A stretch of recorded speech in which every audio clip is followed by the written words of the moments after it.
तो मोदी से टकराओगे, चूर चूर हो जाऊंगी। ये मैसेज कहाँ का है? ये मैसेज है आज गुजरात के चुनाव का।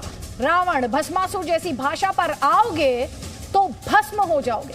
ये मैसेज है आज गुजरात के नतीजों का। और जब तक ब्रांड मोदी है तब तक ब्रांड मोदी ही चलेगा। ये मैसेज भी है गुजरात के रिजल्ट का। हालांकि 2 राज्यों के चुनाव में स्कोर 1-1 की बराबरी पर रहा। हिमाचल प्रदेश में बीजेपी को हराकर कांग्रेस सत्ता में आ गई। रिवाज वही रहा कि एक बार ये और एक बार वो। लेकिन गुजरात के नतीजों में बड़ा मैसेज। गुजरात में प्रधानमंत्री मोदी ने वो किया जो सीएम मोदी नहीं कर पाए थे। 27 साल बाद बीजेपी को 7वीं बार सत्ता में तो ले ही आए, जीत के सारे रिकॉर्ड ध्वस्त कर दिए। 182 में से 157 सीटें लेकर बीजेपी इतनी बड़ी जीत की ओर है कि 2002 में गोधरा के बाद वाली 127 सीटों की जीत भी अब पीछे छूट गई है। और आपको ये बता दें, एक और अपडेट आपके लिए है। 157 ने इस वक्त बीजेपी जो है रिजल्ट और ट्रेंड्स मिलाकर 156 सीटों पर लीड कर रही है, यानी उसकी फाइनल टैली जो है वो 156 रह सकती है। और ये सब कुछ साफ तौर पर ये कह रहा है कि चुनाव में ध्रुवीकरण का मुद्दा बिल्कुल नहीं चला। जो मिला ब्रांड मोदी के नाम पर मिला, और जो मिला वो मोदी में भरोसा जताकर ही बीजेपी को मिला। अगले घंटे गुजरात के नतीजों और ब्रांड मोदी पर पूरा एनालिसिस करेंगे। मेरे साथ मेरे सहयोगी विशाल कालरा भी हैं, जो गुजरात के नतीजों के दूर दूर तक के अर्थ आपको बाकायदा डेटा के साथ, आंकड़ों के साथ बताएंगे। ये भी बताएंगे कि गुजरात में ब्रांड मोदी ने किस तरह से काम किया। मोदी को रावण भस्मासुर झूठों का सरदार बोलने वाले कितने मणिशंकर अय्यर इस चुनाव में थे। इसके साथ ही ये भी बताएंगे कि कांग्रेस से कौन सी 10 बड़ी गलतियां हो गई, और ये भी बताएंगे कि आम आदमी पार्टी के लिए बुरी तरह हार कर भी क्या विनिंग कंडीशंस यहां पर आ गई हैं सामने। सबसे पहले गुजरात का चुनाव प्रचार शुरू होने से लेकर आज आए नतीजों तक का पूरा ट्रेलर इस रिपोर्ट में देखिए आप।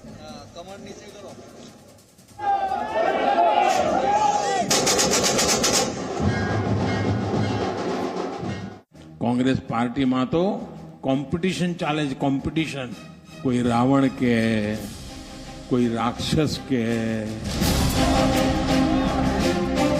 हर जगह कितने हैं भाई? क्या आपके रावण के जैसा 100 मुख है? क्या है?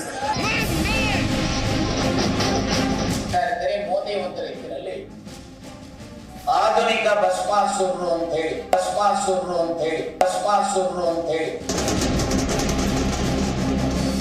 कोई अगर देश के प्रधानमंत्री के खिलाफ बोलेगा तो आप मानकर चलिए उसके खिलाफ इस देश की जनता खड़ी होगी। नरेंद्र मोदी जी का विजय है। प्रधानमंत्री मोदी जी एक नया राजनीतिक युग लेकर आए हैं। गुजरातियों ने एक बार फिर विकास की राजनीति को समर्थित किया। हमारे हिंदुस्तान के प्रधानमंत्री से लेकर गृह मंत्री दोनों ने ही घर घर जाकर जिस तरीके से सांप्रदायिक ध्रुवीकरण की मसला फैला, उसमें सारे माहौल बिगड़ चुके थे। विपक्ष ने मेरी ये धरती को बदनाम करने में कोई कसर नहीं छोड़ी थी। ये कांग्रेस पार्टी से अब कुछ नहीं होने वाला है। ये कांग्रेस पार्टी आप देखना 2024 में इनके खाली 24 MP आएंगे। केजरीवाल जी ने वहां प्रचार किया, उसका फायदा बीजेपी को मिला। मैं आज आप सब लोगों को कहना चाहता हूं, गाली गलौज करने नहीं आए। हम शरीफों की पार्टी है। एक छोटी सी पार्टी जो आज से 10 साल पहले बनी थी, वो आज आजाद भारत के इतिहास में सबसे तेज रफ्तार से बढ़ने वाली पार्टी बन गई है। ये नतीजा साफ है कि गुजरात की जनता भारतीय जनता पार्टी के साथ थी और आगे भी भारतीय जनता पार्टी के साथ रहेगी।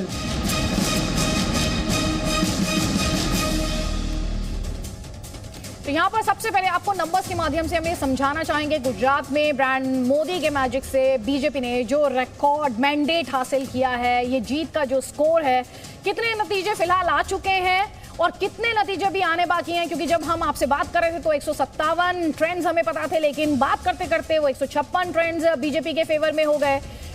साथ ही एक तस्वीर आप देख रहे हैं, विशाल का रुख करेंगे। अब आप ये देखिए, ये गांधी जी के गेटअप में आपको एक शख्स नजर आ रहे हैं। गांधी जी के हाथ में कमल का फूल है। ये देखिए, जो आप अपने स्क्रीन पर देख पा रहे हैं, गांधी जी के हाथ में कमल का फूल। और बीजेपी की ऐतिहासिक जीत के बाद तरीके से ये मैसेज देने की कोशिश की गई है, जो गुजरात गांधी का था, जो गुजरात पटेल का है, वही गुजरात नरेंद्र मोदी का भी है। चलिए सुनते हैं। मोदी जी का जो ड्रीम है भारत को स्वच्छ बनाना, उसको जन आंदोलन बनाने के लिए मैं पूरी भारत वर्ष में पैदल यात्रा करता हूँ। उत्तर प्रदेश गया था, पूरी भारत वर्ष जाता हूँ और आज इतिहास में पन्नों में एक नाम जोड़ा गया। फिर गुजरात बहुमत के साथ आया है। उस खुशी को लेकर मैं गुजरात वासियों को बहुत बहुत धन्यवाद देता हूँ। मोदी जी को आशीर्वाद उन्होंने दिया। तो यहाँ पर ये गांधी जी अलग हैं, क्योंकि इन गांधी जी के हाथ में कमल का फूल है। और साथ ही यहाँ पर बड़ा मैसेज देने की कोशिश बीजेपी लगातार महापुरुषों को लेकर अपना क्लेम रखती आई है और कांग्रेस पर इनके अपमान के आरोप भी लगाती आई है। वो पॉलिटिक्स हमने देखी है। मेरे सहयोगी विशाल कालरा इस वक्त हमारे साथ हैं। हम रिकॉर्ड मैंडेट की बात यहाँ पर विशाल कर रहे हैं। गुजरात में बीजेपी के फेवर में ये ब्रांड मोदी था, ये प्रधानमंत्री के लिए अपमानजनक शब्द थे, जिन्होंने जो गुजरात के साथ उनका इमोशनल कनेक्ट रहा है, वोटर को प्रेरित किया। इस रिकॉर्ड मैंडेट के लिए क्या था ये कि आज हम बीजेपी को ये रिकॉर्ड मैंडेट, बीजेपी ने मिशन 150 की बात की थी और ये बीजेपी उससे कहीं ज्यादा सीधे निकलती दिखाई दे रही है यहाँ पर। बिल्कुल ठीक कहा आपने। बीजेपी ने खुद भी नहीं सोचा था कि इतनी बड़ी जीत होगी। आमतौर पर अगर कोई पार्टी 27 साल तक सत्ता में रह ले, उसके बाद तो सत्ता में वापसी करने का सपना देखना भी मुश्किल होता है। यहां तो 27 साल सत्ता में रहने के बाद रिकॉर्ड तोड़ दिया है। रिकॉर्ड तोड़ दिया। 182 में से 156 सीटें और कांग्रेस के लिए ऐतिहासिक हार। 17 सीटों पर सिमट गई पार्टी। आम आदमी पार्टी को 5 सीटें मिली और अन्य के खाते में आई 4 सीटें। लेकिन इतनी बड़ी जीत की वजह क्या है? अगले कई दिनों तक इसका विश्लेषण होगा कि 27 साल के बाद भी आखिर वो क्या बात है कि रिकॉर्ड तोड़ दिया बीजेपी ने, जबकि मुद्दे कई थे विपक्ष के पास। इतनी बड़ी जीत हासिल करना, वो भी ऐसे राज्य में, ये एक बहुत बड़ा मुद्दा है। और जैसा हमने आपको बताया पहले भी, फ्रीबीज की राजनीति जमकर की गई थी। आम आदमी पार्टी ने वही दिल्ली का मॉडल, जहां चीजें फ्री बांटी गई थी, उसी मॉडल को गुजरात के सामने भी रखा था। दक्षिण गुजरात में देखिए, 32 सीटों पर बीजेपी, मात्र 1 पर कांग्रेस। आम आदमी पार्टी का खाता भी नहीं खुला। दक्षिण गुजरात में एक तरह से स्वीप है ये दक्षिण गुजरात के इलाके की बात करें। इसके बाद चलते हैं मध्य गुजरात में। 56 सीटें बीजेपी को, 5 सिर्फ कांग्रेस को और आम आदमी पार्टी ने यहां पर खाता खोला। यह मध्य गुजरात का इलाका है जहां पर आम आदमी पार्टी अपना खाता खोलने में कामयाब हो गई। लेकिन जरा देखिए फर्क सीटों का, 56 पर बीजेपी, 5 पर कांग्रेस, सिर्फ 1 सीट आम आदमी पार्टी। दक्षिण गुजरात और मध्य गुजरात। अब आगे बढ़ते हैं उत्तर गुजरात। यह कांग्रेस पार्टी के लिए बड़ा मजबूत इलाका था। कांग्रेस को बहुत उम्मीदें थी, लेकिन उम्मीदों का हुआ क्या? सिर्फ 7 सीटें आई, 23 सीटें चली गई बीजेपी के पास। ये वो इलाका जहां पर कांग्रेस मजबूत थी। उत्तर गुजरात में भी हार का ही सामना करना पड़ा कांग्रेस पार्टी को। दक्षिण, मध्य, उत्तर और अब देखिए सौराष्ट्र और कच्छ का इलाका। ये वो इलाका है जिसने पिछली बार कांग्रेस पार्टी को बड़ी संख्या में वोट दिलाए थे, बड़ी संख्या में सीटें दिलाई थी। यहां पर भी कांग्रेस का जादू नहीं चला। यहां पर आम आदमी पार्टी कांग्रेस के बराबर आ गई। सोचिए आप, 45 पर बीजेपी, 4 कांग्रेस और 4 ही आम आदमी पार्टी। पिछली बार इस इलाके में बहुत नाराजगी थी। बीजेपी को यहां काफी मेहनत करनी पड़ी। 45 सीटें जीत ली बीजेपी ने। दक्षिण, मध्य, उत्तर और कच्छ, सौराष्ट्र। इस तरीके से आपने देखा गुजरात का हाल। अलग अलग रीजन में किस पार्टी की स्थिति क्या रही, कमोबेश स्थिति हर जगह ऐसी ही है। बीजेपी ने जबरदस्त लीड हासिल की हर रीजन। और यहाँ पर हम लगातार, आप एक शब्द का इस्तेमाल होते हुए सुन रहे हैं, रिकॉर्ड तोड़। ये रिकॉर्ड तोड़ मैंडेट जो है, ये अपने आप में बहुत बड़ी कहानी यहाँ पर बयां कर रहा है। अभी तक ये रिकॉर्ड था कांग्रेस पार्टी के नाम। 149 सीट्स कांग्रेस पार्टी ने 1985 में जीती थी। वोट शेयर तब पार्टी का, कांग्रेस पार्टी का 55% से ऊपर रहा था। अगर आप बीजेपी की आप बात करें तो 156 सीटों की जो टैली में आप देख रहे हैं, 156 सीटें बीजेपी के फेवर में, कांग्रेस पार्टी के लिए 17। आम आदमी पार्टी भी 5 सीटों के साथ गुजरात में अपनी विधानसभा में ये जो है एंट्री की है, जिसे हालांकि ट्रायंगुलर कॉन्टेस्ट बताया जा रहा था। और इसके अलावा अदर्स के खाते में 4 सीटों पर यहाँ पर लीड है। लेकिन जिस रिकॉर्ड की हम यहाँ पर बात कर रहे हैं, वो 1985 में माधव सिंह सोलंकी 149 सीट्स उन्होंने जीती थी कांग्रेस पार्टी के लिए और 55% जो था वो वोट शेयर रहा था। अब जरा सोचिए रिकॉर्ड क्यों है ये बीजेपी के लिए, क्योंकि जब 2002 में इलेक्शन हुए थे अभी तक की बीजेपी की बेस्ट परफॉर्मेंस अगर गुजरात में बात की जाए तो 127 रही है, 2002 में रही है। लेकिन आज वो रिकॉर्ड ध्वस्त हुआ और बीजेपी ने ना सिर्फ अपना ही रिकॉर्ड तोड़ा, उन्होंने कांग्रेस के माधव सिंह सोलंकी का 1985 का रिकॉर्ड भी ध्वस्त कर दिया। जैसा कि आप यहां पर देख पा रहे हैं बीजेपी के खाते में गुजरात में 156 का आंकड़ा आप देख रहे हैं, जो कि अपने आप में ऐतिहासिक है, हिस्ट्री है। अब एक और इंटरेस्टिंग बात है, हमारे साथ निखिल जी स्टूडियो में है। और निखिल जी, जब हम 1985 के बारे में बात करते हैं और जब मैं पढ़ रही थी 1985 के इस रिकॉर्ड मैंडेट के बारे में, तो खाम की बात की जा रही थी, जो कि एक जातीय समीकरण था, क्षत्रिय, हरिजन, इसके अलावा मुस्लिम्स और आदिवासी। तो क्षत्रिय, हरिजन, आदिवासी, मुस्लिम, ये एक इक्वेशन की बात की जा रही थी। और आज जब बीजेपी ने ये रिकॉर्ड मैंडेट हासिल किया तो कांग्रेस पार्टी के अधीर रंजन चौधरी ने कहा ये राम की वजह से जीते हैं। तो ये जो डिस्टेंस 85 से 2022 में खाम से राम पर आ गया। ये खाम से राम की बात ही है, मतलब हर एक पॉलिटिशियन को ये वो भूल जाते हैं कि उन्होंने भूतकाल में क्या किया था। आपने बताया माधव सिंह जी सरकार बनी तब जीणाभाई दर्जी उनके साथ थे, कांग्रेस के वरिष्ठ नेता। उन्होंने ये थियरी अपनाई थी पूरे दक्षिण गुजरात में और बाद में गुजरात में KHAM, क्षत्रिय, हरिजन, आदिवासी, मुस्लिम। लेकिन इसके बाद उसका बड़ा नुकसान कांग्रेस को हुआ, क्योंकि जातिगत समीकरण में बाकी की जाति जो रह गई थी वो फील कर रही थी कि ये क्या बात है, हमारा अस्तित्व कहाँ है। और वहां से उनकी पड़ती की शुरुआत हुई। आज 27 साल से भारतीय जनता पार्टी अपना अस्तित्व बना के रखी और आज इस बार रिकॉर्ड तोड़ उन्होंने स्थापित कर दिया कि ऐसा जातिगत समीकरण नहीं चलता है। तो ये दोगले जो बहानेबाजी है, ये ऐसे नहीं करना चाहिए, ऐसा मैं मानता हूँ। ठीक है, तो ये अपने आप में एक इंटरेस्टिंग स्टोरी है। माधव सिंह सोलंकी 1985 में रिकॉर्ड उन्होंने बनाया और अब नरेंद्र मोदी 2022 में, और जैसा कि हम आपसे बार बार कह रहे हैं, जो काम वो सीएम रहते हुए नहीं कर पाए वो काम उन्होंने 2022 में कर दिखाया। आपके लिए समझना जरूरी है कि नरेंद्र मोदी को कभी रावण तो कभी भस्मासुर कहा गया और बीजेपी ने यह कहा कि गुजरात ये बर्दाश्त नहीं करेगा। और कहीं ना कहीं यही मैसेज बीजेपी की इस रिकॉर्ड जीत में भी है। मोदी को क्या क्या कहा गया और उस पर प्रधानमंत्री मोदी ने क्या कहा, सुनिए।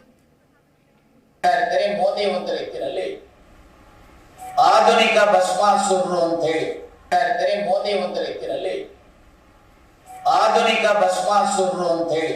हर वक्त अपनी ही बात करते हैं। आप किसी को मत देखो, मोदी को देखकर वोट दो। हर जगह कितने हैं भाई, क्या आपके रावण के जैसा 100 मुख है, क्या है? एक बार अगर झूठ बोलेंगे लोग सुन लेंगे, 2 बार भी बोलेंगे तो भी सुन लेंगे। कितने बार झूठ बोलेंगे, झूठ पर झूठ, ये झूठों के सरदार है।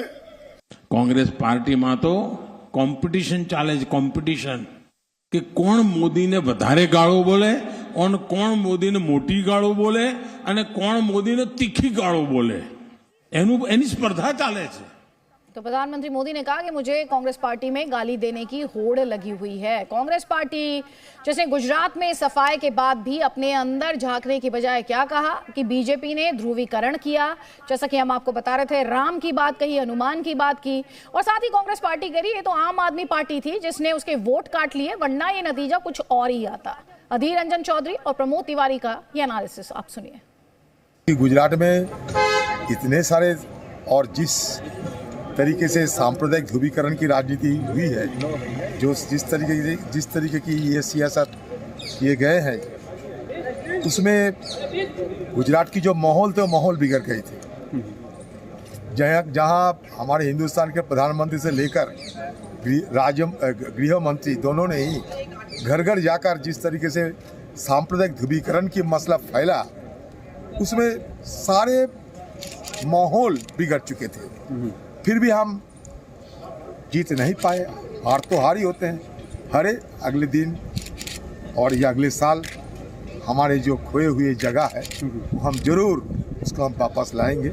जिस तरह भारतीय जनता पार्टी ने आम आदमी पार्टी को प्रोजेक्ट किया कि वही मेन कंटेंडर है, जिस तरह सिसोदिया को, जैन का, ये सारे प्रकरण उन्होंने डाले और जिस तरह जाके अरविंद केजरीवाल जी ने वहां प्रचार किया, उसका फायदा बीजेपी को मिला।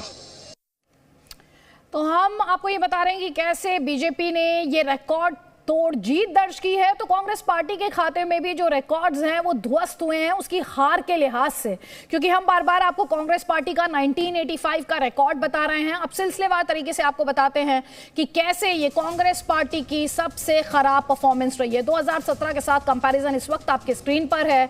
2017 में कांग्रेस पार्टी ने 41% से ज्यादा वोट शेयर हासिल किया था, लेकिन इस बार आप देख रहे हैं कि ये वोट शेयर लुढ़क कर गिर कर 27.30% हो गया, यानी कहीं ना कहीं 14% का ये जो डाउनफॉल आया, ये जो फॉल आया कांग्रेस पार्टी के वोट शेयर में, वो आप देख पा रहे हैं। 16 सीटें इस वक्त, हालांकि लीड्स को इंक्लूड करें तो 17 सीटों की बात 2022 में यहां पर की जा रही है। 2012 में देखिए वोट प्रतिशत के लिहाज से बात करें तो 40.59%, और तब भी कांग्रेस पार्टी के खाते में 61 सीटें आई थी। तो 41% 2017 में, 2012 में 40% से ऊपर। इसके अलावा 2007 में आप देखिए 59 सीटें कांग्रेस पार्टी ने हासिल की थी, और उसके वोट शेयर की अगर बात की जाए तो वो 38% रहा था। लगातार हम आपको कंपैरिजन के माध्यम से बता रहे हैं कि क्यों 2022 कांग्रेस के लिहाज से गुजरात में डिजास्ट्रस रहा है। 2002 में देखिए जब बीजेपी ने करीब 50% वोट शेयर हासिल किया था, तब कांग्रेस पार्टी ने 39% से ज्यादा वोट शेयर हासिल किया था, ध्रुवीकरण हुआ था, और उस दौरान भी कांग्रेस पार्टी ने 51 सीटें हासिल कर ली थी 2002 में।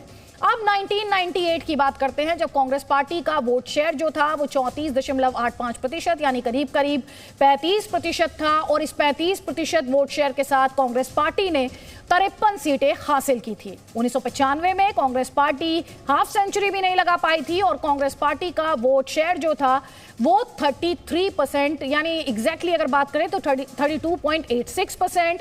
1990 में अगर बात की जाए तो 30.74% वोट शेयर कांग्रेस पार्टी का रहा, और तब 1990 में कांग्रेस पार्टी 33 सीटें ही निकाल पाई थी। और उससे पहले 1985, जिसके बारे में हम आपसे बार बार बात कर रहे हैं, 1985 में कांग्रेस की हाईएस्ट रैली रही थी गुजरात में, 149 सीट्स का रिकॉर्ड था, और वोट शेयर जो था कांग्रेस पार्टी का वो 55% से भी ज्यादा का था। कई खास मेहमान हमारे साथ इस वक्त कांग्रेस पार्टी का पक्ष रखने के लिए हमारे साथ आचार्य प्रमोद कृष्णम है। आचार्य प्रमोद कृष्णम जी, बहुत बहुत स्वागत है। सबसे पहला सवाल मेरा आप ही से है। हमने कांग्रेस पार्टी की परफॉर्मेंस का यहाँ पर कंपैरिजन किया। सबसे पहले कांग्रेस पार्टी की अगर मैं ये कहूँ जिस तरह से हश्र हुआ या दुर्गति हुई इन इलेक्शंस में, क्या वो अतिशयोक्ति होगा?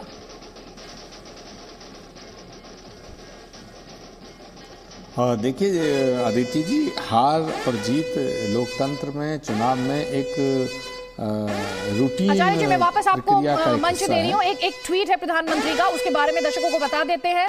वो कह रहे हैं कठिन परिश्रम से ये सब कुछ संभव हो पाया है। गुजरात में ऐतिहासिक जीत के बाद प्रधानमंत्री मोदी का ये ट्वीट, जिसमें उन्होंने गुजरात में जीत को कार्यकर्ताओं की जीत बताया है। वो कह रहे हैं कार्यकर्ताओं के कठिन परिश्रम से ही ये सब कुछ मुमकिन हो पाया, संभव हो पाया। और प्रधानमंत्री मोदी, जिनके बारे में हमारे सोर्सेस बता रहे हैं कि 6 बजे वो बीजेपी हेडक्वार्टर्स जा सकते हैं और अपने समर्थकों को भी वो एड्रेस कर सकते हैं। वो तस्वीरें भी जी न्यूज आप तक पहुंचाएगा। लेकिन जो पहला ट्वीट प्रधानमंत्री का है गुजरात में जीत के बाद, उसमें वो क्रेडिट दे रहे हैं बीजेपी वर्कर्स को। आचार्य प्रमोद कृष्णम जी, बात पूरी कर लीजिए।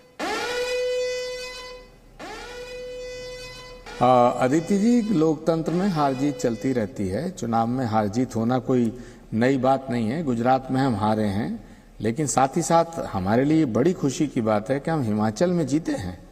और हिमाचल वो भूमि है, कांग्रेस की जीत का सिलसिला देवभूमि से शुरू हुआ है, जो देवी देवताओं की भूमि है, 9 देवियों की भूमि है। और मैं खुले दिल से बधाई देता हूं बीजेपी के नेताओं को कि उन्होंने गुजरात में प्रचंड जीत हासिल की है। लेकिन भारतीय जनता पार्टी वालों को भी हिमाचल की जीत की बधाई कांग्रेस को देनी चाहिए, हमें देनी चाहिए। जहां तक सवाल है जीत हार का, श्रेय का, जिम्मेदारी का, हार की जिम्मेदारी किसकी है, तो इसके कारण है, इसकी गुजरात की हार का विश्लेषण किया जाएगा। लेकिन गुजरात में चुनाव लड़ाने की जिम्मेदारी जिनकी थी, इस सवाल का जवाब वो ज्यादा देंगे, ज्यादा अच्छी तरह से दे सकते हैं। मैं इतना कह सकता हूं कि हिमाचल में जो जीत हुई है उसका श्रेय प्रियंका गांधी जी को जाना चाहिए, क्योंकि प्रियंका गांधी जी एक ऐसी नेता हैं, एक ऐसी लोकप्रिय नेता हैं, जब वो हिमाचल प्रदेश में जगह जगह जा रही थी, जगह जगह लोगों को संबोधित कर रही थी, तो हिमाचल की जनता जो बीजेपी की सरकार से त्रस्त थी, उसने प्रियंका गांधी जी की बात पे भरोसा किया और अपना समर्थन और अपना आशीर्वाद उनको प्रदान किया।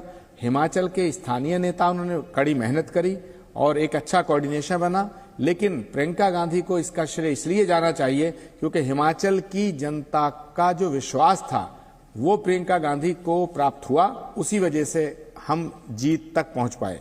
लेकिन सवाल ये है ना आचार्य प्रमोद कृष्णम जी, ये जो रिकॉर्ड हार हुई है आपकी गुजरात में, जाहिर तौर पर हिमाचल में आपने जीत दर्ज की है, उसके लिए आप बधाई के पात्र हैं।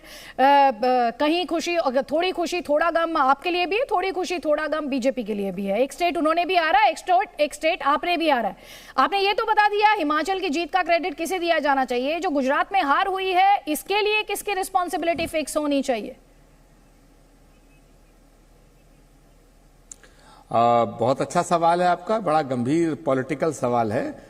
मैं इसका जवाब जरूर दूंगा, लेकिन मैं भारतीय जनता पार्टी के अगर नेता कोई यहाँ हो तो उनसे ये जरूर पूछना चाहूंगा कि गुजरात की जीत का श्रेय नरेंद्र मोदी जी को जा रहा, तो हिमाचल की हार की जिम्मेदारी किसको देंगे? वो ठीक है, नड्डा जी को देंगे, अमित शाह जी को देंगे या प्रधानमंत्री जी को देंगे? इस सवाल का जवाब मैं सुधांशु जी से आपको दिलवाऊंगी। सुधांशु जी, डॉक्टर सुधांशु त्रिवेदी इस वक्त हमारे साथ हैं, लेकिन उससे पहले जल्दी से 30 सेकंड में आप ये बता दीजिए गुजरात में जो आपकी हार है उसके लिए कौन जिम्मेदार है?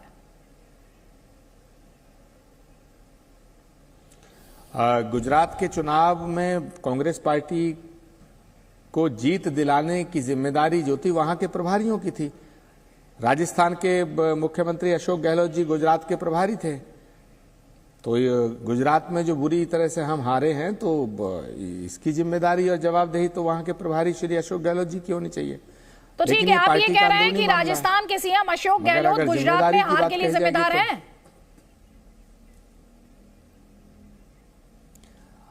मैं ये कह रहा हूं कि गुजरात के प्रभारी अशोक गहलोत जी थे, तो गुजरात का जो परिणाम आया है, अगर गुजरात में हम चुनाव जीतते तो उसका श्रेय भी प्रभारी को जाता। तो जब जीत का श्रेय प्रभारियों को जाएगा, जिन नेताओं के ऊपर राज्य में चुनाव लड़ाने की जिम्मेदारी होती है, तो हार की जिम्मेदारी भी उनको लेनी चाहिए। और मैं ये बात आप दो बड़ी बातें कह रहे हैं आचार्य प्रमोद कृष्णम जी। एक तो आप ये कह रहे हैं हिमाचल में जीत का क्रेडिट जो है वो प्रियंका गांधी वाड्रा को दिया जाना चाहिए, दूसरा आप सीधे तौर पर अशोक गहलोत को कटघरे में खड़ा कर रहे हैं, और आप ये कह रहे हैं गुजरात में जो रिकॉर्ड हार हुई है इसके लिए अशोक गहलोत जिम्मेदार है। खैर, आपने एक सवाल पूछा था, उसके लिए जवाब सुधांशु त्रिवेदी जी। सुधांशु जी ये कह रहे हैं ब्रांड मोदी की बात की जा रही है, अगर मोदी मैजिक गुजरात में चला तो जो हिमाचल में आपकी शिकस्त हुई है उसके लिए जिम्मेदार कौन है? ये कांग्रेस पार्टी आपसे सवाल पूछ रही है। देखिए, दोनों बातों का उत्तर देता हूं। पहले तो देखिए, कांग्रेस पार्टी में जैसे आचार्य जी ने कहा कि प्रियंका गांधी जी को इसका श्रेय मिलना चाहिए, ठीक है, यह कांग्रेस पार्टी का विचार हो सकता है क्योंकि उन्होंने ही रैलियां की, उनकी उपस्थिति रही, राहुल गांधी की अनुपस्थिति रही। मगर कांग्रेस पार्टी में देखिए श्रेय और प्रेय का कैसा कार्यक्रम चलता है। सुबेरे आपको याद हो प्रतिभा सिंह जी का वक्तव्य आ गया था कि यदि कांग्रेस की सरकार बनी तो मुख्यमंत्री वीरभद्र जी के परिवार से होना चाहिए। यही तो समस्या है कांग्रेस पार्टी में, लीडर बेस पार्टी होने के कारण क्रेडिट और श्रेय लेने की स्थिति ऐसी हो जाती है कि मतलब क्या कहते हैं कि अभी बच्चा हुआ नहीं कि मुंडन कौन करवाएगा, इसको लेकर सारी बातें शुरू हो जाती हैं। खैर, वो उनका एक अलग विषय है, परंतु मैं ये कहना चाहूंगा कि जो आचार्य जी ने प्रश्न किया कि हमारी हिमाचल की हार की जिम्मेदारी किसकी, तो मैं ये विनम्रता से कहना चाहूंगा हम हिमाचल में हारे, मगर हमारा वोट प्रतिशत सिर्फ 1% का अंतर है। इसे कहते हैं हार, और हार और जीत राजनीति में चलती है। जो गुजरात में हुआ है यह हार नहीं, यह तबाही है, और तबाही राजनीति में नहीं चलती है। तबाही बर्बादी यदा कदा होती है। जो आम आदमी पार्टी के साथ हिमाचल में हुआ वो तबाही है कि 1% वोट मिला और सारी सीटों पर जमानत जब्त हो गई। तो जिम्मेदारी विनाश की सिद्ध होती है। और दूसरी बात, हम तो कहते हैं पार्टी की जीत है, मगर गुजरात को मोदी जी के साथ कनेक्ट किसने किया था? हमने नहीं किया था। मधुसूदन मिस्त्री जी ने कहा था कि इन्वर्टेड कॉमा में कोट अनकोट मोदी को औकात बता देंगे। औकात गुजरात की जनता ने बता दी। कांग्रेस के राष्ट्रीय अध्यक्ष मल्लिकार्जुन खड़गे जी ने रावण की संज्ञा दी थी। तो गुजरात के चुनाव को मोदी जी के मान और सम्मान के साथ जोड़ने का काम कांग्रेस के नेताओं ने किया और गुजरात की जनता ने उसका जवाब दिया। हम तो इसको पार्टी के चुनाव के रूप में लेते हैं और जय और पराजय चलती रहती है, परंतु जो कुछ एमसीडी में हुआ और जो गुजरात में हुआ वो कांग्रेस के लिए पराजय नहीं तबाही है, और जो कुछ आम आदमी पार्टी के लिए हिमाचल में हुआ वो भी पराजय नहीं तबाही है। ठीक है, पहले आप आचार्य प्रमोद कृष्णम का जवाब ले लीजिए। या तो जय हुई है या पराजय हुई। ठीक है, डॉक्टर सुधांशु त्रिवेदी, पहले आचार्य प्रमोद कृष्णम का जवाब ले लीजिए, उसके बाद अनुराग ढांडा आम आदमी पार्टी का पक्ष रखने के लिए हमारे साथ हैं, उनसे मैं आपके सवाल का जवाब लूंगी। लेकिन आचार्य प्रमोद कृष्णम ये कह रहे हैं हार नहीं हुई है, इसे तबाही कहते हैं। देखिए, डॉक्टर सुधांशु त्रिवेदी ने 2-3 बातें कही। एक तो कही कि जो वोट का शेयर है, परसेंटेज है, कि भाई वहाँ हम 1% से हारे हैं, 2% से हारे हैं। मैं सुधांशु जी से कहना चाहता हूँ कि जीत जीत होती है। अरे 2024 में आप हमें 1% से जितवा देना तो हम आपकी बड़ा उपकार होगा। दूसरी बात यह है कि आपने कहा कि कितनी बड़ी समस्या है हिमाचल में मुख्यमंत्री बनने के लिए रानी प्रतिभा सिंह जी का दावा हो रहा है। अरे भाई, ये समस्या नहीं है, ये लोकतंत्र है। कांग्रेस पार्टी के अंदर आंतरिक लोकतंत्र है, बीजेपी की तरह तानाशाही नहीं है। ये बोलने की आजादी है, हर एमएलए को अधिकार है अपनी बात रखने का, लेकिन फैसला तो विधानमंडल दल का जो नेता, विधायक दल का नेता जब चुना जाएगा तो कांग्रेस नेतृत्व की सहमति से चुना जाएगा। ठीक है आचार्य जी, आंतरिक लोकतंत्र का दावा आपका अपना है, क्योंकि जो नेता कांग्रेस पार्टी से अलग हुए उन्होंने ये कहा कि पार्टी में सिर्फ एक परिवार की चलती है। चलिए, मैं आपको 10 वजह बता रही हूँ, उनमें से जितनी आपको गलत लगे आप मुझे दुरुस्त कर दीजिएगा। यहाँ पर हम टेली इस वक्त दिखा रहे हैं हिमाचल प्रदेश की। हिमाचल प्रदेश में आप देख रहे हैं कांग्रेस पार्टी ने 40 सीटों पर ट्रेंड्स के मुताबिक और रिजल्ट्स के मुताबिक 40 सीटें कांग्रेस पार्टी के नाम, और साथ ही यहां पर अदर्स के खाते में 3 सीटें। ये रही हिमाचल प्रदेश की तस्वीर, जहां पर 68 मेंबर असेंबली ये, और बीजेपी के पास है 25 सीटें यहां पर। तो कांग्रेस पार्टी 40 सीट्स के साथ, बीजेपी 25 सीट्स के साथ और अदर्स 3 सीट के साथ। ये तो रही हिमाचल प्रदेश की तस्वीर। अब हम आपको 10 वजह दिखाने जा रहे हैं, और जिनके पीछे राजनीतिक विश्लेषक ये कहते हैं कि कांग्रेस की हार की वजह है। आप हो सकता है कि आप उनमें से कई बातों से इत्तेफाक ना रखें, लेकिन जो वजह है, जो पॉलिटिकल पंडित बता रहे हैं, वो मैं आपको जरूर यहां पर बताना चाहूंगी। एक तो आप एंटी इनकम्बेंसी के भरोसे रहते हैं, आपको ये भ्रम हो जाता है कि एंटी इनकम्बेंसी आपका काम कर देगी। दूसरा, जो चुनावी रणनीति है वो आपकी ग्राउंड पर दिखाई नहीं देती है। तीसरा बात जो पॉलिटिकल एनालिस्ट है वो कहते हैं आपके पास चेहरा नहीं था, आप चेहरे के बिना मैदान में उतरे हैं। गुजरात में खासतौर पर राहुल गांधी सिर्फ 1 दिन के लिए गए हैं, वहां पर प्रियंका गांधी वाड्रा जो थी उनकी तो कैंपेन देखने को नहीं मिली। अगर हिमाचल में उनका इतना असर देखने को मिला और आप ये कह रहे हैं कि उन्हें क्रेडिट जाता है, तो शायद गुजरात में वो करती तो पार्टी की स्थिति ना होती। इसके अलावा मल्लिकार्जुन खड़गे, उन्होंने जिन अपशब्दों का इस्तेमाल किया उनके उल्टे असर की बात की जा रही है। ये भी कहा जा रहा है कि कांग्रेस पार्टी के संगठन को एकजुट नहीं रखा जा सका और पार्टी जो है वो बिखरती दिखाई दे रही है। बागियों को मना पाने में आप नाकाम रहे हैं और आपके संकल्प पत्र में कुछ भी नया नहीं था। आचार्य प्रमोद कृष्णम जी। देखिए अदिति, आपने बहुत अच्छी बातें कही हैं, इनसे वाकई मैं कुछ बातों से सहमत हूं, लेकिन कुछ बातों से बिल्कुल असहमत नहीं हूं, क्योंकि खड़गे जी ने कभी मोदी जी का अपमान नहीं किया। खड़गे जी ने तो मोदी जी का सम्मान किया, उन्होंने तो रावण का अपमान किया। उन्होंने तो ये कहा भाई आप रावण थोड़ी हैं, अब इसको किस तरह से लिया गया, चुनाव खत्म हो चुका है। दूसरी बात यह है कि आपने और भी 1-2 कमियां गिनाई कांग्रेस की। ये बात पक्की है अदिति कि कांग्रेस पार्टी के जो लगातार हार हो रही है, हम उसे स्वीकार तो कर रहे हैं, लेकिन हमें उस हार का चिंतन करना पड़ेगा, उस हार की समीक्षा करनी पड़ेगी। और कांग्रेस पार्टी आज बड़ी मुश्किल से बहुत दिनों बाद एक राज्य को हम जीते हैं, कई सालों बाद जीते हैं। तो जैसे रेगिस्तान में एक पानी की बूंद आती है, उसकी थोड़ी खुशी मना ले दीजिएगा हमको। आप बार बार गुजरात की हार याद दिला के हमारे जख्मों को छेड़ना चाहती हैं, लेकिन आप 1-2 बार हिमाचल की जीत का जिक्र भी कर दीजिएगा। बिल्कुल सुनिए ध्यान से आचार्य प्रमोद कृष्णम जी। आप तो आचार्य प्रमोद कृष्णम जी, मैं बहुत स्ट्रांग डेमोक्रेसी की सपोर्टर हूं और मैं स्ट्रांग मजबूत विपक्ष की भी बात करती हूं। सरकार भी मजबूत होनी चाहिए और विपक्ष भी मजबूत होना चाहिए, कोई भी सरकार निरंकुश नहीं बननी चाहिए। मैं बहुत स्ट्रांग बिलीवर हूं और हो सकता है जब आपसे सवाल पूछे जा रहे हो तो डिसअपॉइंटमेंट हो सकती है उन सवालों में। आपकी पार्टी से शायद बेहतर परफॉर्मेंस की उम्मीद रही होगी, इसलिए वो जो सवाल है चुनने वाले वो आपको लग रहे हो। तो इसलिए आपसे ग्रैंड ओल्ड पार्टी से सर्टेन एक्सपेक्टेशंस है इस देश में, और शायद ये जो परफॉर्मेंस आपकी रही है गुजरात में, पार्टी तो मायूस हुई होगी, और जो डेमोक्रेसी में बिलीवर्स हैं उन्हें भी एक झटका तो जरूर लगा होगा जो टेली इस वक्त वो देख रहे हैं गुजरात के संदर्भ में। हमारे साथ अनुराग ढांडा भी है। अनुराग ढांडा, यहां पर कांग्रेस पार्टी के कई पैनलिस्ट आए और उन्होंने एक बात कही कि आप खुद तो हारे ही, आपने कांग्रेस पार्टी को भी हरवा दिया। आप खुद तो कहीं थे ही नहीं, आपने कांग्रेस पार्टी को भी कहीं का नहीं छोड़ा। और दूसरा, आपको बधाई आपके नेशनल एस्पिरेशंस को लेकर। देखिए, आपकी बधाई के लिए बहुत बहुत शुक्रिया। और पूरा देश अब इस तरफ देख रहा है कि सबसे युवा राष्ट्रीय पार्टी बन गई आम आदमी पार्टी आज, और गुजरात के 40 लाख लोगों ने हम पे विश्वास जताया।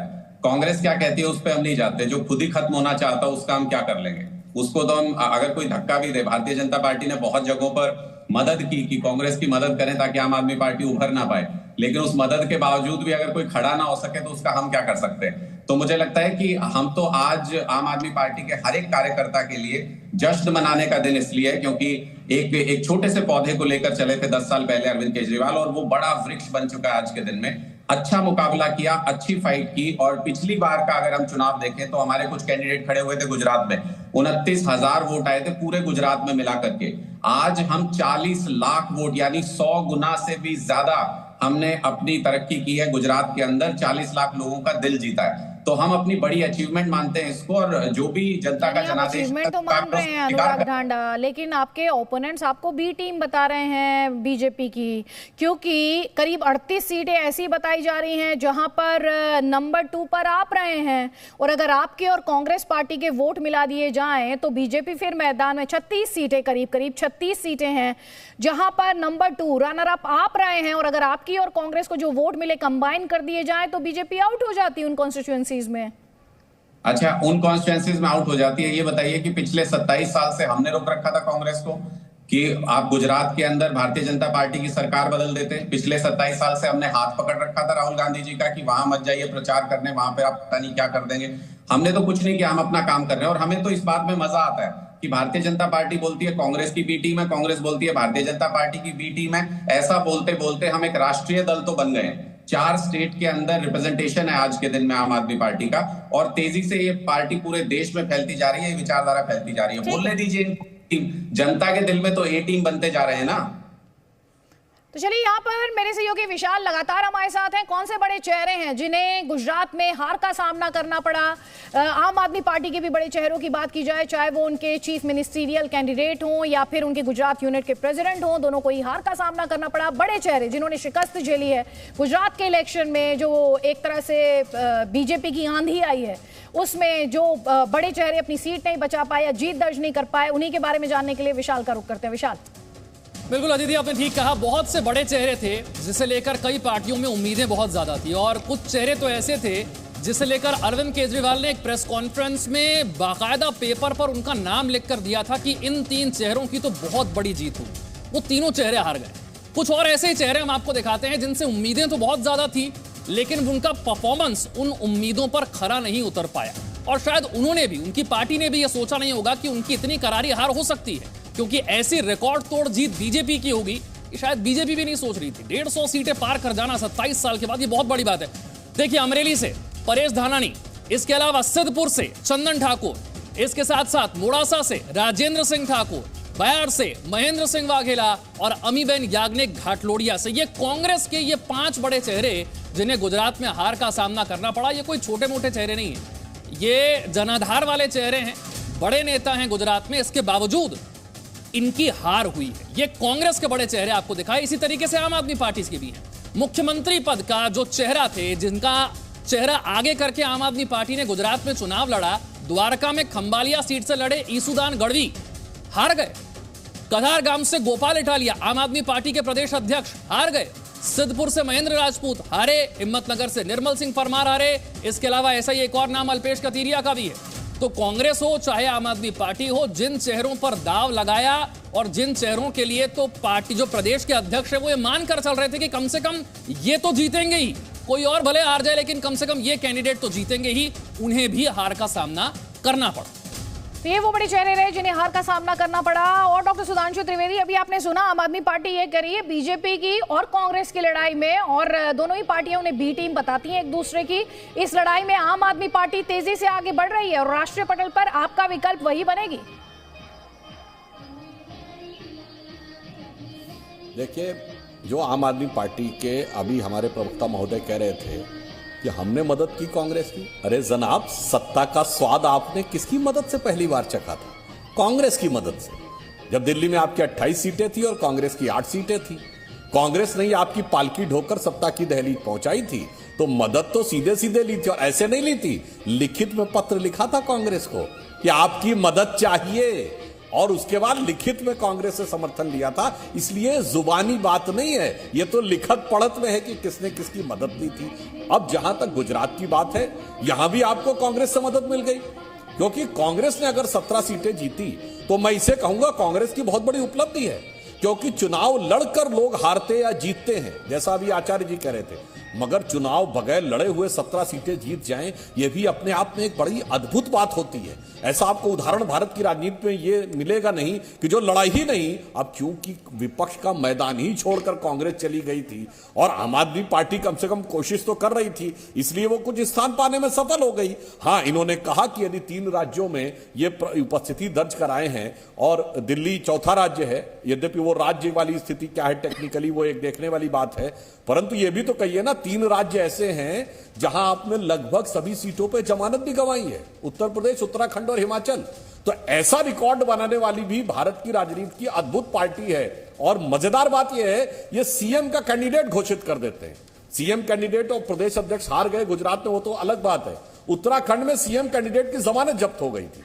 तो यह भी बात सही है कि इन्होंने 3 राज्यों में अच्छी उपस्थिति दर्ज कराई है और 3 राज्यों में लगभग सारी सीटों पे जमानत जब्त कराई है। और गोवा में भी ये 40 में से 36 सीटों पर जमानत जब्त करवाए थे। तो जमानत जब्त करवाने का भी रिकॉर्ड है। 4 राज्यों में ये कह रहे हैं 6% वोट प्राप्त किया है, 4 राज्यों में इन्होंने लगभग सारी सीटों पर जमानत जब्त करने का भी रिकॉर्ड किया है। तो मैं कहूंगा ये नई पार्टी है, पर नई नवेली पार्टी है, अजब अलबेली पार्टी है, जो कि क्या कहती है और क्या करती है। गुजरात में उदाहरण देखिए, इनके प्रदेश अध्यक्ष गोपाल इटालिया कहते हैं कि मंदिर नहीं जाना चाहिए, मंदिर शोषण के केंद्र हैं और देवी देवताओं पे चढ़ावा मत चढ़ाइए, कथाओं वाचकों के पास मत जाइए। और राष्ट्रीय अध्यक्ष यानी राष्ट्रीय संयोजक इनके केजरीवाल जी सुबेरे कहते हैं कि ये ट्वीट करके कि मैं 11 बजे बड़ी महत्वपूर्ण प्रेस कॉन्फ्रेंस करूंगा, और वो कहते हैं भगवान गणेश और लक्ष्मी का स्थान नोट पर लाइए। मतलब गजब है। एक बात प्रदेश अध्यक्ष ये चेहरा दिखाता, राष्ट्रीय अध्यक्ष ये चेहरा दिखाता है। तो इस दृष्टि से ये वाकई एक नई नवेली और अजब अलबेली पार्टी है, जो भारत की राजनीति में विश्वसनीयता के संकट के लिए एक पहेली बनी हुई पार्टी। तो आप कह रहे हैं भारत की राजनीति में विश्वसनीयता के संकट के लिए पहेली आम आदमी पार्टी। अनुराग ढांडा से इस सवाल का जवाब लूंगी, लेकिन यहाँ पर आचार्य प्रमोद कृष्णम जी, यहाँ पर डॉक्टर सुधांशु त्रिवेदी कह रहे हैं आपको तो खुश होना चाहिए, 17 सीटें भी आपने बिना लड़े ही जीती हैं। और थोड़ी देर पहले अनुराग ढांडा ने भी कहा जो खुद ही खत्म होने पर आमादा हो उसे भला कौन बचा सकता है।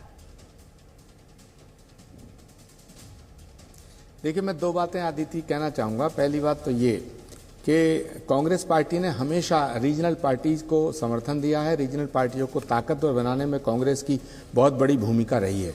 लेकिन अफसोस की बात यह है, विडंबना यह है कि जब जब वो रीजनल पार्टी, बिल्कुल सुधांशु जी की बात से मैं सहमत हूं कि पहली बार अरविंद केजरीवाल जी की सरकार को बनाने में कांग्रेस ने समर्थन दिया था, लिखित पढ़त में दिया था। और ऐसा ही काम हमने उत्तर प्रदेश में समाजवादी पार्टी को ताकतवर बनाने के लिए किया, ऐसा ही काम हमने बिहार में किया, ऐसा ही काम हमने तमिलनाडु, केरल, हर जगह किया है। लेकिन अफसोस की बात यह है कि रीजनल पार्टी को हम ताकत इसलिए देते रहे कि बीजेपी को रोका जाए। बीजेपी को रोकने के लिए कांग्रेस पार्टी ने हमेशा रीजनल पार्टी को ताकत दी, लेकिन जब रीजनल पार्टी ताकतवर हो जाती है तो वो अपना पहला दुश्मन बीजेपी को नहीं समझती, वो कांग्रेस को समझती है। और वो ये सोचती है कि कांग्रेस को जैसे जैसे खत्म करो और जो नॉन भाजपाई वोट है उस पर लीडरशिप करो। तो ये एक भाग्य की विडंबना कहो या लोकतंत्र का या राजनीति का आचार्य प्रमोद कृष्णम जी, दरअसल मैं इसी पॉइंट को उठाना चाहती हूँ।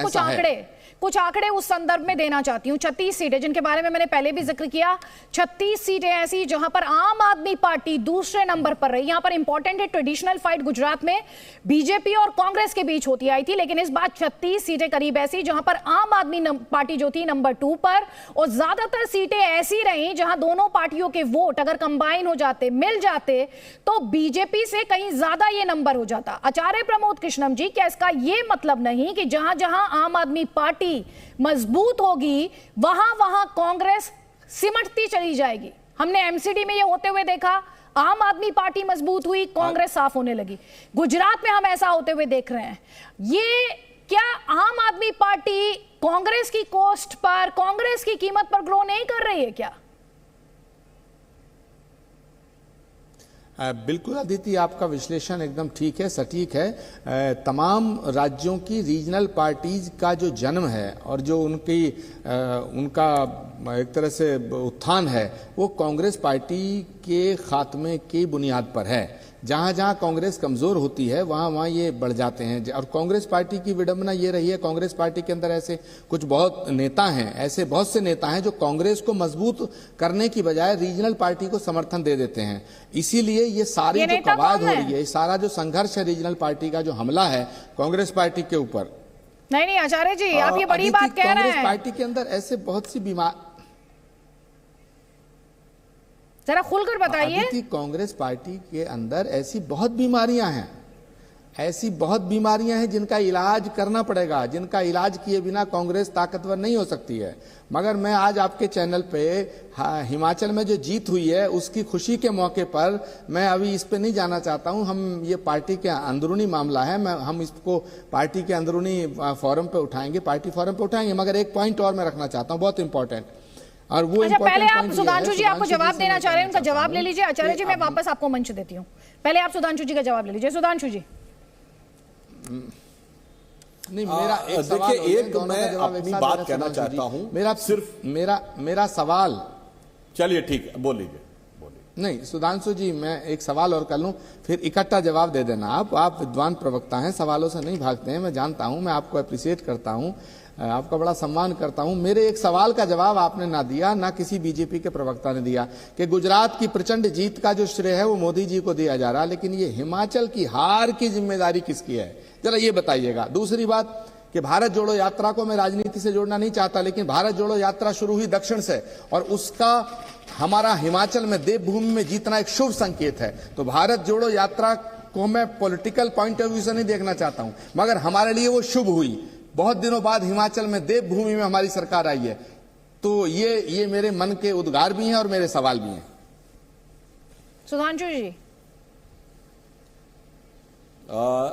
देखिए, पहले तो आचार्य जी ने जो बात कही कि दक्षिण से शुरू हुई यात्रा और हिमाचल में सरकार बन गई, यानी दक्षिण के गर्म वातावरण में शुरू हुई से हिमाचल की बर्फ पिघल गई, ये तो बीरबल की खिचड़ी वाली बात लगती है आचार्य जी, कि आपने राहुल गांधी को इसका श्रेय देने का प्रयास किया। परंतु मैं जो कहना चाह रहा था, देखिए, मैं सिर्फ भाजपा प्रवक्ता के नाते नहीं, ये मैं एक विश्लेषक के नाते कहना चाहूंगा, विश्लेषण देना चाहूंगा। वो राजनीति को बहुत बचपन से मेरी रुचि रही, देखता रहा हूं। आज कांग्रेस के सामने जानते हैं सबसे बड़ी समस्या क्या हो गई है? कांग्रेस हमेशा भारत की राजनीति में एक सेंट्रिस्ट स्पेस रखती थी, यानी मध्य मार्गी। हमारी स्पेस जो थी, जिसे हम कहते हैं हम राष्ट्रवादी, जिसको ये लोग कहते थे राइट विंग स्पेस। मगर आज कांग्रेस के साथ ये हो गया है, वो सेंट्रिस्ट या राइट टू सेंटर रहती थी, वो पता नहीं क्यों लेफ्ट टू लेफ्ट ही होती चली जा रही है।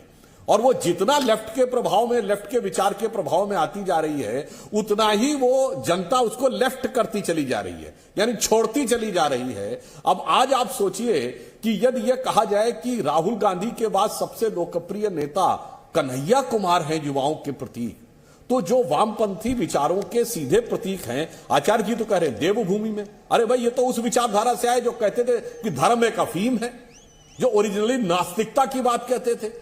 वो लोग यदि कांग्रेस के आदर्श होंगे तो आप समझ लीजिए कि ये वामावर्त के चक्कर में कांग्रेस अपने लिए बहुत बड़ा एक गर्त क्रिएट करती चली जा रही है।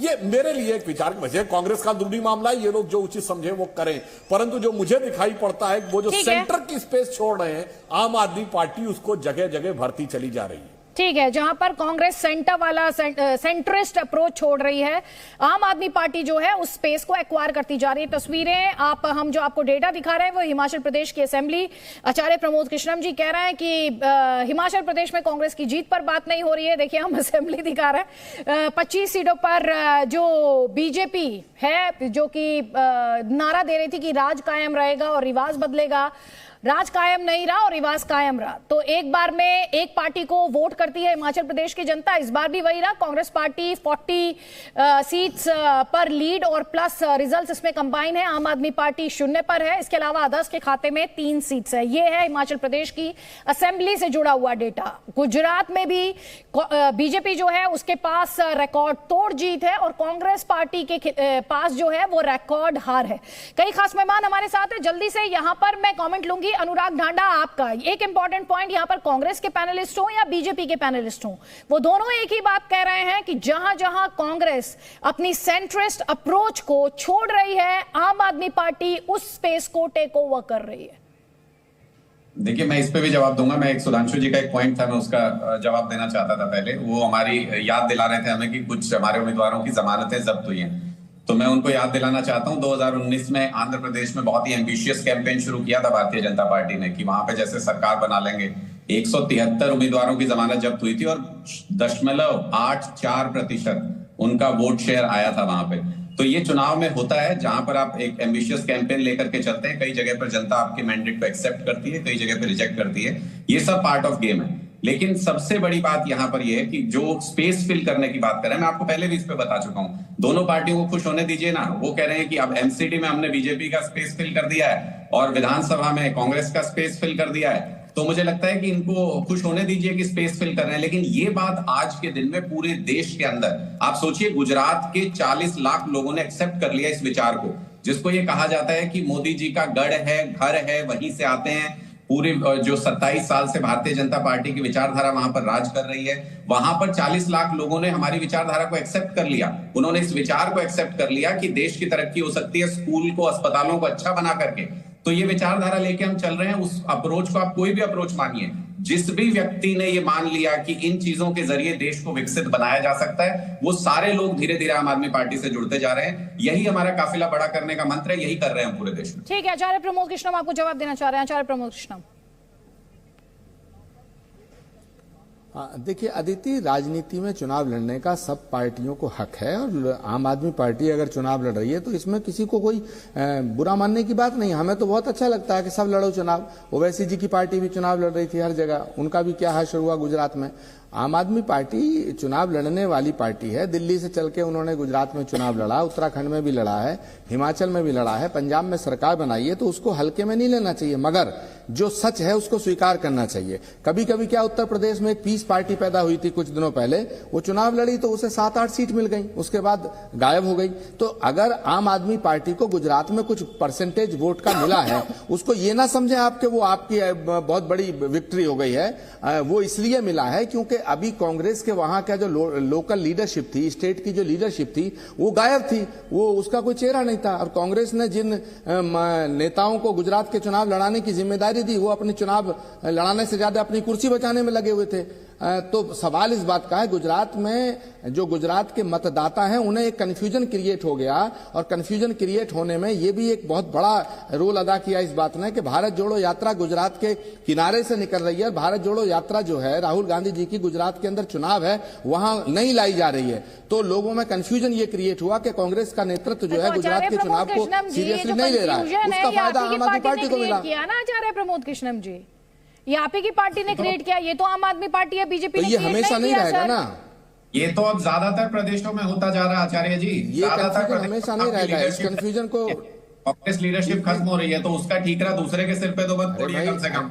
बाकी अगर कोई पार्टी अपना विस्तार कर रही है, चलिए सुधांशु जी कमेंट करना चाह रहे हैं यहाँ पर, उनका इंटरवेंशन ले लीजिए। सुधांशु जी। अदिति जी 5 सेकंड। अदिति जी, मैं ठीक है आचार्य जी, 5 सेकंड में बात पूरी कर लीजिए, उसके बाद सुधांशु जी। राजनीति में रहने का मतलब ये नहीं है, राजनीति में रहने का मतलब ये बिल्कुल नहीं है कि हमेशा झूठी बोलो, सच को स्वीकार भी करना चाहिए। हाँ, मैं खुले दिल से स्वीकार कर रहा हूं कि गुजरात में हमारी हार हुई है। नहीं प्रमोद कृष्णन जी, आप तो खुले दिल से स्वीकार कर रहे हैं, क्या आपकी पार्टी स्वीकार कर रही है, क्या आपकी पार्टी की टॉप लीडरशिप स्वीकार कर रही है, ये सवाल होगा सर, सवाल ये होगा। चलिए सुधांशु त्रिवेदी जी। सच को स्वीकार करना ही पड़ता है और करना ही चाहिए। गुजरात में जो ये तीसरी पार्टी वाली बात कही जा रही है, देखिए गुजरात में जो तीसरी पार्टी वाली बात है, चूंकि मुझे लगता है जिन लोगों ने गुजरात के चुनावी इतिहास को नहीं देखा उन्हें शायद ये कंफ्यूजन हो रहा है। ऐसा नहीं कि पहली बार गुजरात में कोई तीसरी पार्टी है। चिमन भाई पटेल ने अपनी पार्टी बना के लड़े थे, उसके बाद याद करिए केशुभाई शंकर सिंह बाघेला जी, उन्होंने तीसरी पार्टी बना के लड़े थे। केशुभाई पटेल जी ने गुजरात परिवर्तन पार्टी बनाई थी। 2012 के चुनाव में आप याद करिए तो बहुजन समाज पार्टी एक बड़ी मजबूत दावेदारी थी। ये सारी पार्टियां दहाई अंक में सिमटी थी, 5-6 सीटों के आसपास बहुत पार्टियों ने कई बार पाए थे और वोट भी अच्छे पाए थे। ऐसा नहीं था 12% उस जमाने में वोट भी पाए थे। तो ये जो आज ये कहने की बात है कि ये कोई एक नया और एक बड़ा अजूबा सा फॉर्मूला आया है गुजरात में, ऐसा नहीं है। पूर्व में भी तीसरी पार्टियां आई हैं और एक चुनाव में रही हैं और उसके बाद उनका पटाक्षेप भी हो गया है। तो यह आने वाला समय बताएगा कि आम आदमी पार्टी ने इस समय जो उपस्थिति दर्ज कराई है इसकी अपनी स्थिति को यथावत रख पाएगी या नहीं। हाँ, मैं आम आदमी पार्टी के अपने मित्र महोदय से जरूर कहना चाहूंगा, हमने ये नहीं कहा था मान्यवर कि आपके कुछ कैंडिडेटों की जमानतें जब्त हुई, आपके लगभग सभी कैंडिडेटों की जमानत जब्त हुई। हिमाचल में आपके सारे कैंडिडेटों की जमानत जब्त हुई, उत्तराखंड में सारे कैंडिडेट की। हमारी स्थिति में मानता हूं, अरे जब हमारी जमानतें जब्त कराने वाली स्थिति होती तो हम सीएम घोषित नहीं करते थे। मगर आज मुझे गुजरात में भी लग रहा है आपका अध्यक्ष भी हार गया और सीएम का कैंडिडेट भी हार गया, उसके बाद भी आपको प्रसन्नता है, आपको प्रसन्नता रखने का अधिकार है। परंतु जिस मत प्रतिशत के आधार के ऊपर आप प्रसन्नता रख रहे हैं, विगत 30 वर्षों में गुजरात में अनेक बार पार्टियों ने इतना मत प्रतिशत या इतनी सीटें पाई हैं। आगे क्या होगा या भविष्य के गर्भ में। ठीक है अनुराग ढांडा, एक कमेंट आपका, उसके बाद आचार्य प्रमोद कृष्णम, जल्दी जल्दी प्लीज। देखिए, भारतीय जनता पार्टी के बड़े से बड़े नेता आम आदमी पार्टी के बारे में ऐसा कमेंट कर चुके हैं। अमित शाह जी सदन में कह चुके हैं एमसीडी के बारे में, अरे 6 महीने बाद डरते क्यों है चुनाव कराने से, हार जाएंगे क्या। तब पता चल गया कौन हार गया। उससे पहले कहा था कि अगर अरविंद केजरीवाल जी लोग विधानसभा चुनाव के बाद भी राजनीति में रहे तो मैं राजनीति छोड़ दूंगा। तो अब पता नहीं कि राजनीति छोड़ी क्यों नहीं उन्होंने। मैं तो ये कह रहा हूं, आपने सारे उम्मीदवारों के बारे में कहा कि जमानत जब्त हो गई। मैंने भी वही याद दिलाया आपको कि आंध्र प्रदेश में आपके 173 उम्मीदवारों की जमानत जब्त हो गई थी। हमारे तो शायद उससे ज्यादा ही परसेंटेज आया होगा, आपका 0.84% वोट आया था सुधांशु जी। तो मुझे लगता है कि इतना अहंकार मत कीजिए। आप इस वक्त दुनिया की सबसे बड़ी पार्टी हो सकते हैं, लेकिन हम भी बहुत तेजी से उभरती हुई सबसे छोटी पार्टी ही सही, लेकिन मुकाबला जोरदार देंगे और हर स्टेट में देंगे, हर जगह पर देंगे, पूरे देश में। ठीक है, जवाब ले लीजिए सुधांशु जी। मान्यवर, अहंकार की बात तो हमारे में नहीं होती है। अहंकार तो उसे कहते हैं जो कहता मैं कृष्ण जन्माष्टमी के दिन पैदा हुआ हूं। ये नहीं कहता है कि मैं कृष्ण भगवान का भक्त हूं और मैं कंस की औलादों को सबक सिखाने आया हूं। मान्यवर, कंस की औलाद और कृष्ण जन्माष्टमी की बात करना अहंकार है। और अहंकार के साथ छुपा हुआ वास्तविक विकार क्या है, यदि मैं अभी आपसे पूछूं कि कृष्ण जन्माष्टमी के दिन पैदा हुए, आविर्भूत हुए आपके राष्ट्रीय संयोजक महोदय से पूछा जाए कि कृष्ण जन्मभूमि पर औरंगजेब के नाम की बनी हुई मस्जिद रहनी चाहिए या नहीं, तो देखिए अभी बगले झांकने लगेंगे। और हकीकत यह है कि इनके विधायक अमानतुल्लाह खान जिस समय सभासद थे, उसी औरंगजेब के नाम पे बनी हुई रोड का नाम जब हमने दिल्ली में चेंज किया था तो छाती पीटने लगे थे आके। तो ये देखिए होता है, दिल्ली में औरंगजेब के साथ और गुजरात में आके कहेंगे मैं कृष्ण के समय में पैदा हुआ हूं और कृष्ण जन्मभूमि पे मेरा कुछ और है। ये जो बाएं दाएं वाला, इसीलिए मैंने कहा विश्वसनीयता का संकट एक बड़ी चुनौती है और आने वाले समय में देखना पड़ेगा कि आप इस चुनौती के साथ, यानी जो पल पल परिवर्तित प्रकृति वेश के साथ आप चलते हैं, इसमें आप देश में कितना आगे का फासला तय कर पाएंगे। ठीक है, जवाब मैं अनुराग ढांडा आपसे बाद में लूंगी। पहले क्योंकि विश्वसनीयता के संकट की यहां पर बात की, प्रमोद कृष्णम जी, विश्वसनीयता के संकट की बात तो कांग्रेस पार्टी से भी जोड़ी जा सकती है इस वक्त। देखिए, बिल्कुल जोड़ी जा सकती है और ये विश्वसनीयता ही है कि जो हिमाचल की जनता ने प्रियंका गांधी जी पे विश्वास व्यक्त किया है।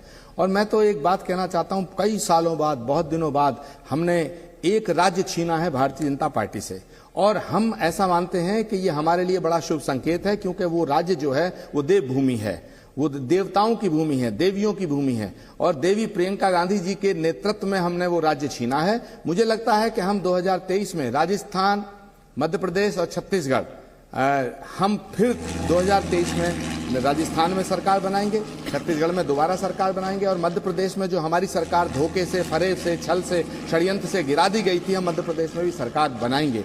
तो ये सिलसिला जो शुरू हुआ है हिमाचल से, देवभूमि से, अब 2023 में होता हुआ, और 2024 में कांग्रेस पार्टी ही अकेली ऐसी पार्टी है जो इस देश से बीजेपी की सत्ता को उखाड़ के बाहर करेगी। भाई यही दावा तो अब आम आदमी पार्टी भी कर रही है ना प्रमोद कृष्णम जी।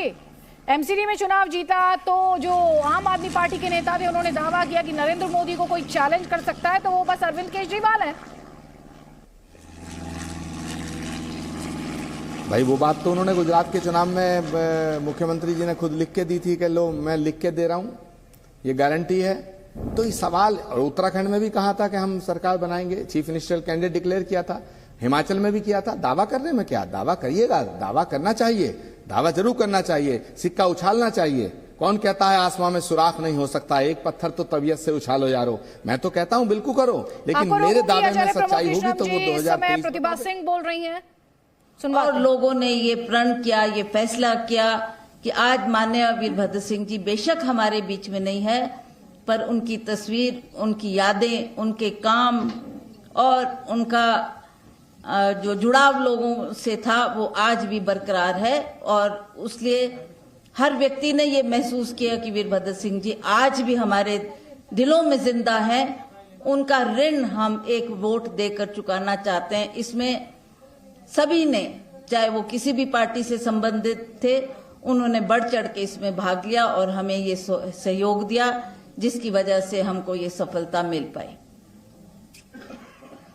कुछ कारण ये भी रहे, भाजपा की सरकार ने बहुत से वायदे किए, लोगों की बहुत सी आशाएं थी कि भाजपा की सरकार, जिसको लोगों ने मौका दिया था, 5 साल उनकी सरकार प्रदेश में रही, और 5 सालों में जयराम ठाकुर जी ने कोई ऐसा कार्य करके नहीं दिखाया कि उन्होंने हिमाचल प्रदेश की जनता के लिए कोई काम किया हो। बड़ा दुर्भाग्य रहा कि इसी कार्यकाल में कोविड आया, और 2 साल कोविड में भी लोगों को लगा कि शायद हम जहां कुछ और काम नहीं कर पा रहे, कम से कम ये हमारे को स्वास्थ्य सुविधाएं देंगे, और जो हमारे मरीज जिनको हम अस्पताल पहुंचा रहे हैं उनको मदद मिलेगी, चाहे वो ऑक्सीजन की उनको कमी लगी, दवाइयों की कमी लगी, उसमें भी ये सरकार बुरी तरह नाकाम रही।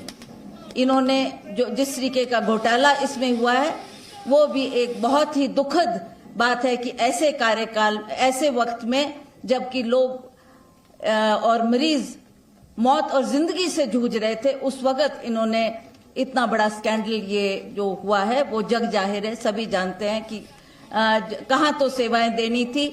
और इसमें भी मैं ये कहना चाहती हूँ कि माननीय वीरभद्र सिंह जी ने जो बहुत पहले एक सोच की थी और एक ऑक्सीजन प्लांट जो लगाया, जिसकी वजह से बहुत सी जानें बची, और इस सरकार से लोगों को लगा कि शायद हमारे को मदद मिलेगी, पर चारों तरफ निराशा ही निराशा दिखी। तो ये भी एक मुख्य कारण था। जहां तक इस सरकार की बात है, अब आप सब जानते हैं कि ना कोई विकास का काम हुआ, ना ही कोई ऐसा बड़ा कार्य हुआ जिसको हम कह सके कि इनके कार्यकाल में जयराम ठाकुर की सरकार की ये देन है। और उसी तरह से जो स्कैंडल्स इनके कार्यकाल में हुए, पुलिस में भर्ती में घोटाला आपके सामने है कि किस तरीके से इन्होंने, बहुत से बच्चों ने उसमें आवेदन दिया था, बहुत ने बच्चों ने वो टेस्ट क्लियर किया था और उनको लगता था कि हमें एक सरकारी नौकरी उपलब्ध होगी, पर उसमें भी इन्होंने ये कह दिया कि ये इसमें एक घोटाला हुआ है। तो प्रतिभा सिंह को आप सुन रहे थे। कांग्रेस पार्टी, कई पॉलिटिकल पंडित हिमाचल प्रदेश में सीएम की रेस में प्रतिभा सिंह को सबसे आगे बता रहे हैं। वहीं हमारे साथ प्रमोद कृष्णम जी हैं, वो ये कह रहे हैं कि हिमाचल प्रदेश में जो जीत है उसका क्रेडिट प्रियंका गांधी वाड्रा को जाता है। प्रतिभा सिंह को आप सुन रहे थे, वो कह रही हैं कि ये जो वोट पड़ा है कहीं ना कहीं वीरभद्र सिंह ने जो काम किया है उनको इसका क्रेडिट जाता है, उनके काम पर ये वोट है। सुधांशु त्रिवेदी जी हमारे साथ है। सुधांशु त्रिवेदी जी, जल्दी से एक कॉमेंट यहाँ पर चाहूंगी। हिमाचल प्रदेश में जयराम ठाकुर सरकार विफल रही रही, जो जनता की एक्सपेक्टेशंस थी उन पर डिलीवर नहीं कर पाई, ये अभी प्रतिभा सिंह जी कह रही थी। और साथ ही गुजरात में जो तीसरी पार्टी को लेकर कंफ्यूजन की बात की गई, गुजरात में तीसरी पार्टी अपना अस्तित्व बचा ही नहीं पाई है।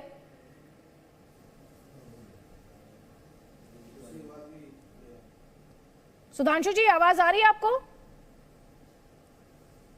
हाँ जी आवाज आ रही है। देखिए, जो अभी प्रतिभा सिंह जी बोल रही थी, तो इस संदर्भ में मैं एक बात कहना चाहूंगा। आप ही के कार्यक्रम में जस्ट पहले आचार्य जी क्या बोल रहे थे कि सारा का सारा श्रेय प्रियंका जी को है और देवभूमि में प्रियंका जी देवी की तरह जिन्होंने यह जीत दिलाई। प्रतिभा जी क्या बोली? स्वर्गीय वीरभद्र सिंह जी के प्रति यहां की जनता के मन में यह भाव था कि कृतज्ञता के कारण उन्होंने एक वोट दिया। भाई ये बात देखिए, वो तो वीरभद्र सिंह जी का नाम ले रही हैं, उन्होंने तो कहीं न प्रियंका जी का नाम लिया न राहुल जी का नाम लिया। आचार्य जी ने प्रियंका जी का नाम लिया। मुझे लगता है इस श्रेय और प्रेय के मार्ग में खड़गे जी तो कहीं खो गए हैं। जो बड़ा दावा किया गया था कि गांधी परिवार के बाहर हमने पहली बार एक राष्ट्रीय अध्यक्ष बनाया, उसका तो कोई नाम ही नहीं ले रहा है, न राष्ट्रीय चैनल पे बैठ के, न क्षेत्रीय प्रेस कॉन्फ्रेंस में। तो कहीं ना कहीं गाहे बगाहे कांग्रेस का जो अंदरूनी मामला है या उभर कर सामने आ जाता है।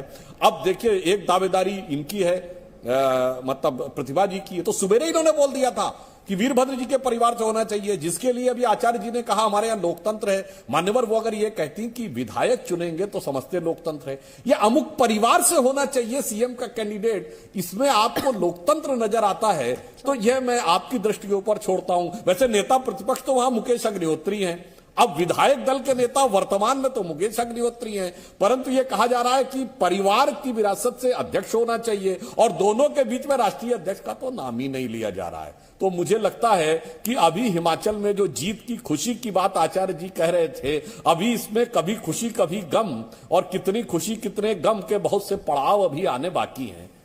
जवाब ले लीजिए, आचार्य जी से जवाब ले लीजिए। सुधांशु जी आपको जवाब देना चाह रहे हैं वो। आचार्य जी। अदिति जी, सुधांशु जी ने बड़े अच्छे मुद्दे उठा दिए।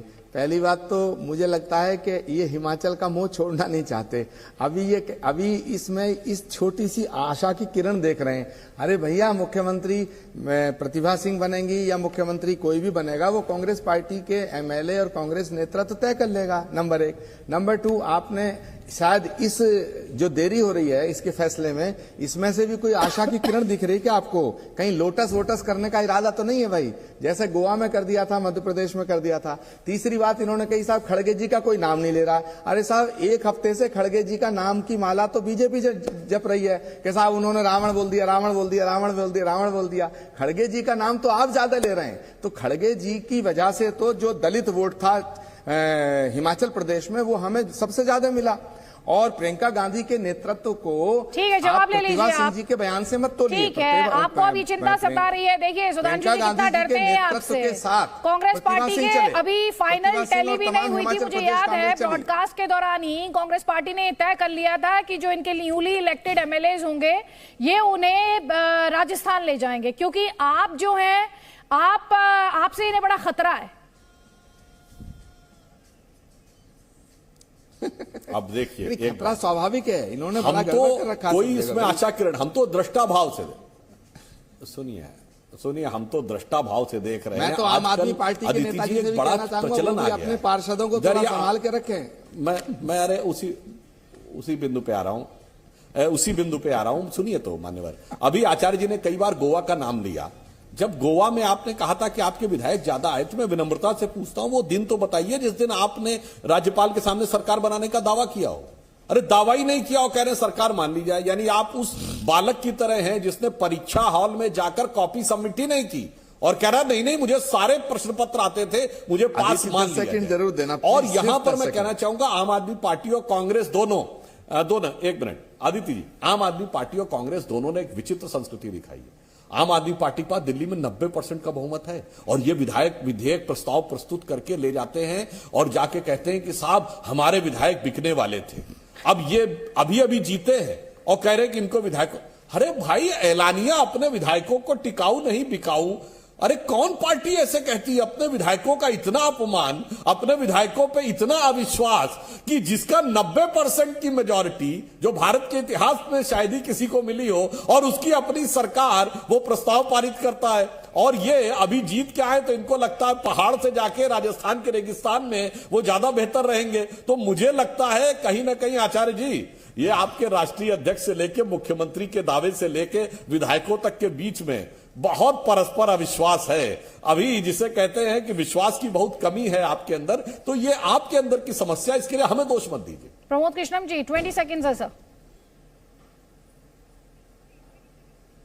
देखिए अदिति, गोवा में एमएलए हमारे कांग्रेस पार्टी के आए थे 18, बीजेपी के आए थे 13, सरकार बनाई इन्होंने। अब ये कह रहे हैं कि साहब आपने गवर्नर के सामने जाके और दावा पेश नहीं किया। अरे भाई, अगर हम 1-2 घंटा लेट हो गए तो उसका मतलब ये थोड़ी है कि आप डकैती कर लोगे। अगर पड़ोसी का घर खुला है तो धोखे से ताला नहीं मार पाया वो, तो क्या दूसरे पड़ोसी का ये फर्ज बनता है, ये हक बनता है कि उसके घर के माल को लूट ले?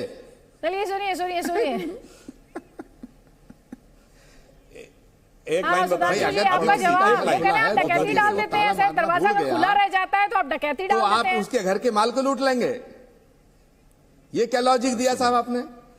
सुनिए, नहीं आचार्य जी विनम्रता से याद दिलाता हूँ, 1-2 घंटा नहीं, वो भी बीजेपी जैसी पार्टी जो जानते क्या था, ये जो हिमाचल में हो रहा है। सुनिए क्या हुआ था। अरे सुनिए, तो आपसे ऐसी उम्मीद, अरे भाई सुधांशु जी, आपके होते हुए ऐसी उम्मीद नहीं है। अरे आचार्य जी बात पूरी कर लो। अरे आचार्य जी बात तो सुन लीजिए। हुआ क्या था कि आपके यहां 3-3, 4-4 दावेदार थे मुख्यमंत्री पद के, तो यही नहीं तय हो पा रहा था कि किसके नेतृत्व में जाके दावा किया जाए। इसमें 1-8 घंटा नहीं, कई दिन तक मामला अटका रहा। सब अपनी अपनी गोटी सजाते रहे, तब तक नीचे की जमीन खिसक गई। जो हिंदी कहावत है ना, बहुते जोगी मठ उजाड़, उसके चक्कर में आपका गोवा का मठ उजड़ गया था।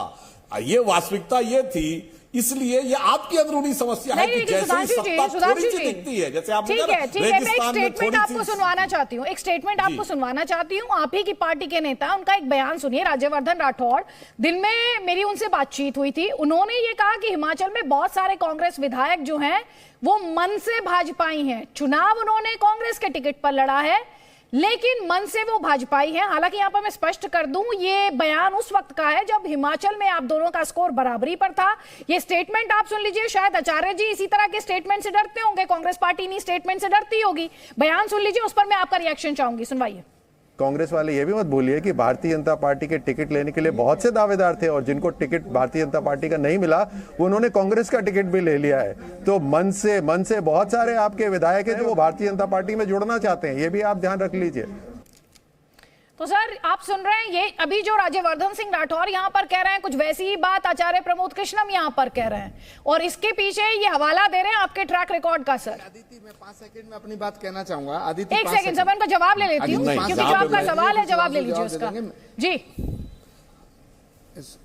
नहीं, हम एक चीज से और जुड़े हुए थे। आपने राज्यवर्धन राठौर जी का वक्तव्य दिखाया, उन्होंने किस संदर्भ में। सुधांशु जी 5 सेकंड प्लीज। सुधांशु जी, अभी एक और बात थी जिससे हम लोग डरे हुए हैं, क्योंकि इन्होंने जब एमसीडी का रिजल्ट आया तो जीत में जो बहुमत है वो आम आदमी को मिला, लेकिन इनके सारे नेताओं ने क्या कहा, मेयर हमारा बनेगा। तो भाई ये तो बड़ी भारी डकैती की धमकी है, तो कौन सा आदमी नहीं डरेगा? हम भी डर गए। सुधांशु त्रिवेदी जी